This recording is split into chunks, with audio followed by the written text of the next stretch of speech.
leader, but a leader by example, right? Because he's not going to be vocal. I mean, he doesn't have to right He's now. here. You know, I mean, he has two all-stars that are ahead of him that will do that for him. Yes. Like, all he really has to do is just go out and play. And whatever he wants to do, he took the most shots tonight, took 18 shots. Mike Bibby made some great points last night. Impressive by taking the ball to the basket, not just getting shots up. So. I totally agree. I said that. And this is someone. Don't just shoot threes. Take the ball to the basket. De'Aaron Fox. What a night for him. 19 points in his 28 minutes, 8 for 14 from the field, 3 of 7 from beyond the arc. You know, you look at his free throws, and he only had 2 attempts. 0 for 2 from the free throw line. We always talk about free throws and how we want them to improve.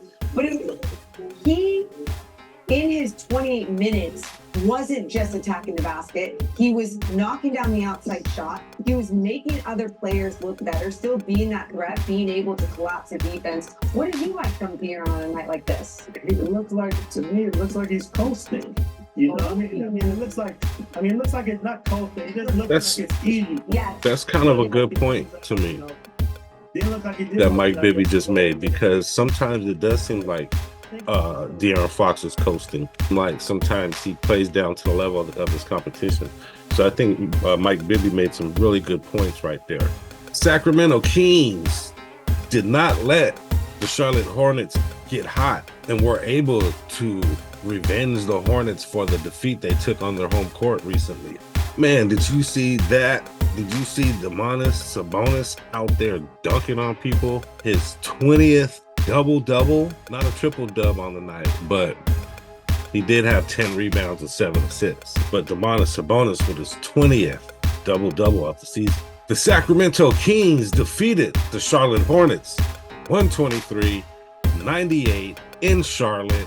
The Kings are now 23-14, and the Charlotte Hornets are 8-27. The Kings, in a front-to-back, wire-to-wire win, held the lead all night. Today is Thursday. I don't know what Thursday is. Throwback Thursday. Back in the days when I was young, I'm not a kid anymore. But some days I sit and wish I was a kid again. Throwback Thursday. Y'all back? We back. Y'all back? We back. Thanks for joining me. Today is January 11th, 2024, the start of the new year, 1/11/2024, and I'd like to thank you for joining me. What's good with all my folks and all you Kings fans out there? It's your guy, Jay Wood, aka Shy the Man, and I'm back at you with another episode of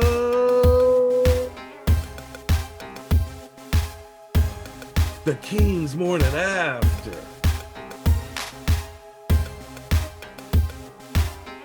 Midday Cup of Joe with Jay. My bad, I kicked myself early, but yeah. The Kings Morning After. Midday Cup of Joe with Jay.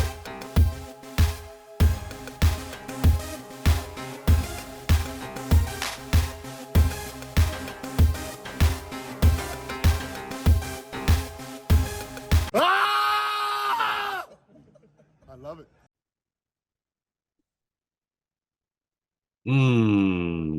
Cup of Joe's good today, nice and warm on this cold midday. Kings got a win last night against the Hornets, a revenge win.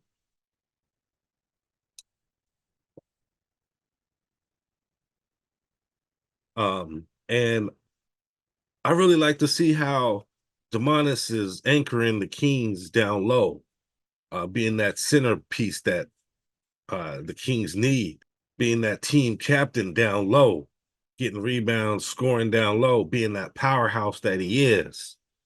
We need Domantas Sabonis to continue on the path that he's going down. I don't know how many triple dubs he's going to get, but he needs to keep getting them. Kings need to help out, get more rebounds, besides Domantas Sabonis. And I feel like Mike Bibby made some good points in that post game, talking about Keegan Murray and how he's not just a three-point shooter. He should be taking the ball to the basket and also finding other ways to make points when he's not hitting his shot. And also, he made a good point about De'Aaron Fox, who said he looked like he was coasting, which to me, sometimes he does look like he's coasting. And sometimes it does look like he's playing down to the level of the opponent. So I thought that was an interesting point. But he said he was making it, he kind of cleaned it up and said he was making it look easy. And he does. De'Aaron Fox makes it look easy. We know he can go to the hole anytime he wants. So when he's not doing those things that we know he can do, we're kind of like, okay, it looks like he's coasting. So even though he's been averaging in the 20s, you know, we appreciate the production, but we just know De'Aaron Fox can do more and was doing more earlier in the season. So it's interesting to see what's going on with De'Aaron. Maybe he's tired physically, maybe he's got a slight injury somewhere that he's not really bringing up, but it'll be interesting to see going forward. Don't play down to the level of these other guys. Keep the foot on the pedal, guys. That's my cup of Joe. One creamer, no sugar.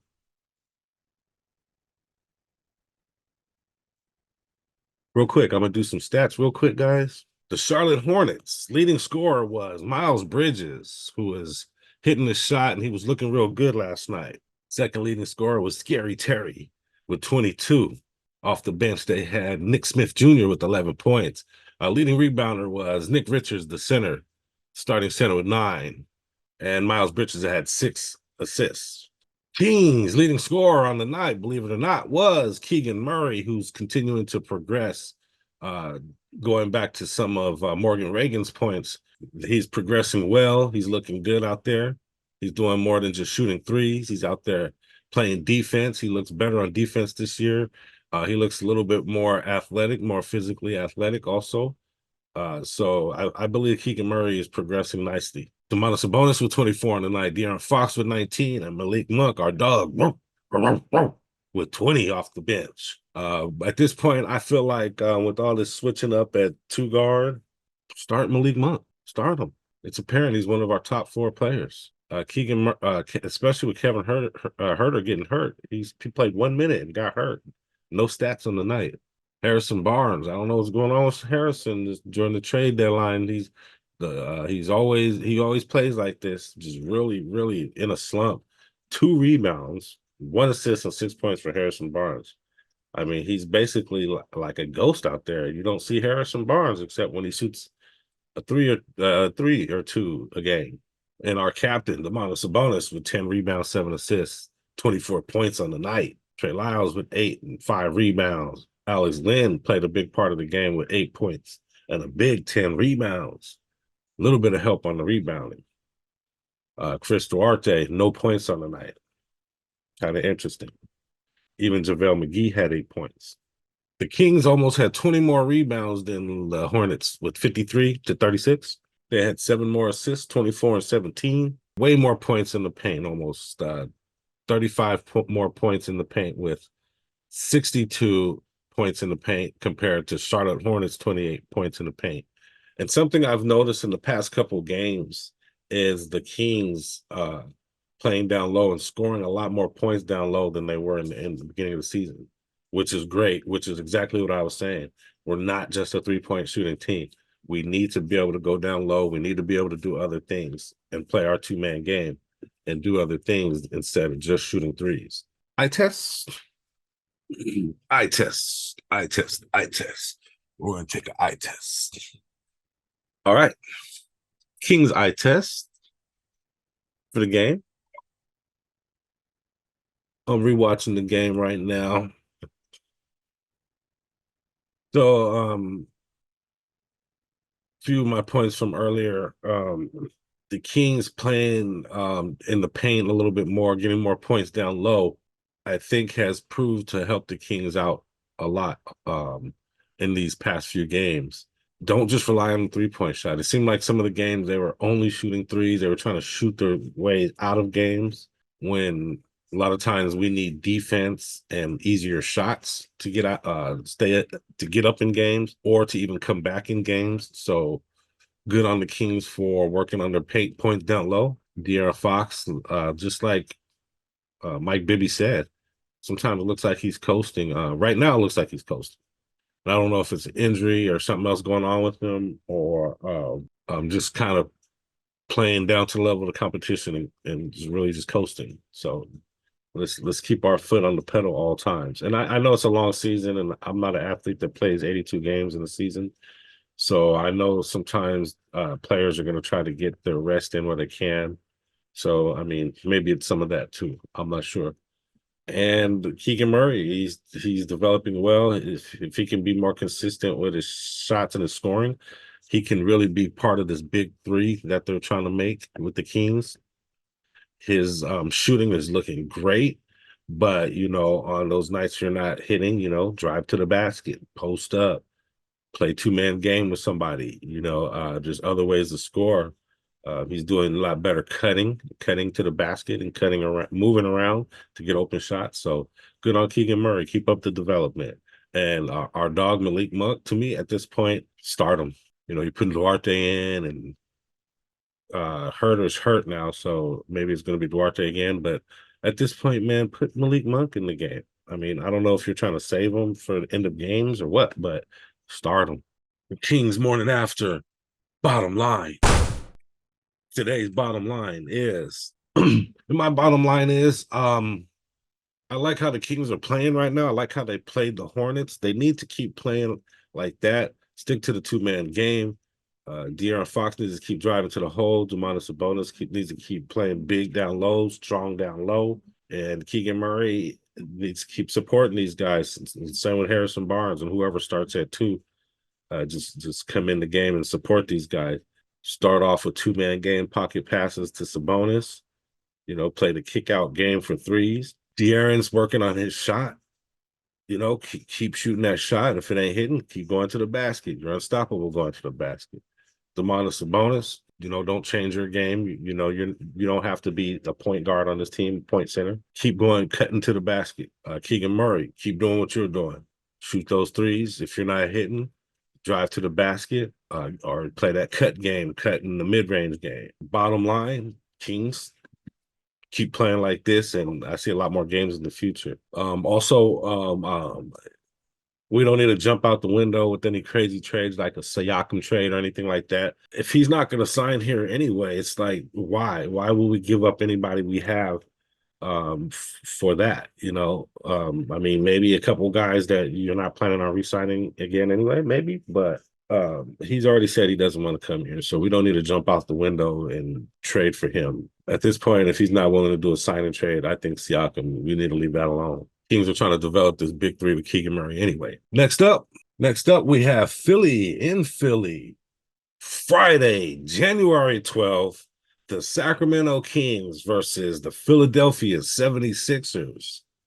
That game will be 4 p.m. our time. So that's going to be interesting to see the Kings playing against one of the top Eastern Conference teams at their crib. It's going to be one of those tester games for me where we kind of test the waters and see how the Kings are against this Western Conference powerhouse. No betting lines. The game is tomorrow. The betting lines usually don't come out until the same day. So there's not going to be any betting lines tonight. But I did win my bet from the other day. I went with the Kings to defeat New Orleans or Detroit by 11, and they beat them by almost 20. I can't remember the exact score, but so I won that bet. But if you guys want to do sports bets, visit the link in my description. Click the link. No matter where you're at, you can do sports bets. I'm in California, and I do sports betting on there.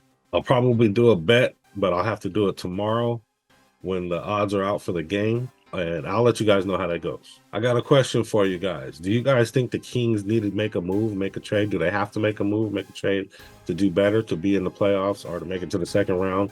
The Kings record is actually better right now than it was last year. But we have a lot of fans that are kind of panicking a little bit about some of these losses we've had. So we don't need to jump out the window, do nothing crazy. Let this team play, let this team learn itself. Keep learning their chemistry and ride this out a little bit. But what do you think? Do you think the Kings need to make a trade? Comment below. Also, please like, subscribe, share this content, and comment. If you watched this video this far, go ahead and click that like button. You must like something. Something about this video must be entertaining to you. And if you like Kings talk and talking Kings talk and hearing about Sacramento Kings news, NBA news in general, subscribe. Go ahead and subscribe to my channel. I appreciate it. It helped me out, help my channel out. I'm new, but I'm getting better. Go ahead and subscribe. Don't be afraid. I'm telling you, we're going to do some entertaining, fun stuff later. So click that subscribe button and share this content for me. Help me out. Also, you can help by making a comment. And I got a good motivational quote for you today. I don't know who said it, but I like it. It's pretty good. I found it on the internet. But it goes like this. Opportunities don't happen. You create them. Excellent quote. I love it. Opportunities don't just happen. You create them. That's my motivational quote of the day. And that's all I got for now, guys. Real quick video. Some good information about the Kings. I hope you guys enjoyed what I had to say. I want to say I really appreciate you for joining me. And if you're watching this far, I really appreciate that also. Please go ahead and click that like button. And I just want to say, have a good day for the rest of the day. And thanks for joining me on another episode of the King's Morning Ave. Midday Cup of Joe with Jay. And I'm out. Watch these moves though.